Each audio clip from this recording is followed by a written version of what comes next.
defense left to evolutionists against all these scientific facts is just one thing: propaganda. The baseless scenario of the human evolution is imposed on the public by means of imaginary drawings that appear in evolutionist publications. In these drawings, creatures with hairy bodies and simian features are decked out with overtones of human-like motifs. The given impression is that these half-man, half-ape transitional forms did live once. From time to time, drawings that present snapshots from the social life of these creatures are made. These misleading drawings are introduced in a particular sequence to engrave the scenario of the human evolution on the subconscious of society. Even in the most famous scientific publications, there frequently appear such window dressings called reconstructions and imaginary family tree drawings made by their inspiration.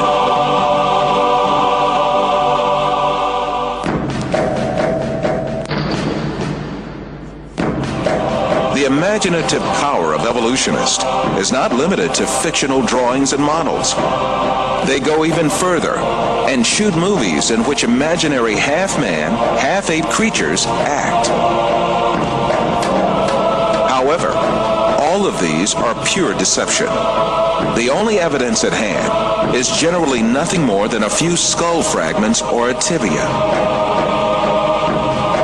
The hair, skin, nose, ears, lips, or other facial features of a living being cannot be determined from its bone remains.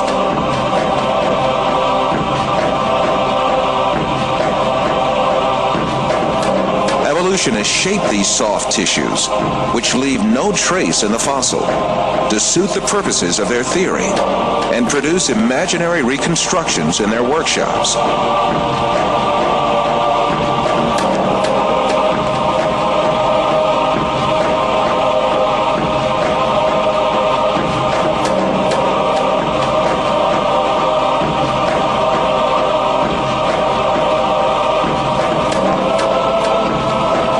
Houghton from Harvard University states that these drawings have no scientific value.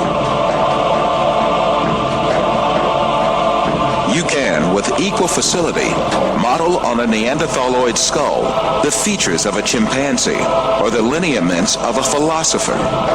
These alleged restorations of ancient types of man have very little, if any, scientific value and are likely only to mislead the public. Evolutionists go so far in this subject that they can even invent very different faces for the same skull. The three entirely different reconstructions made for the fossil called Zinjanthropus is a famous example showing how persistent evolutionists are in producing these false masks.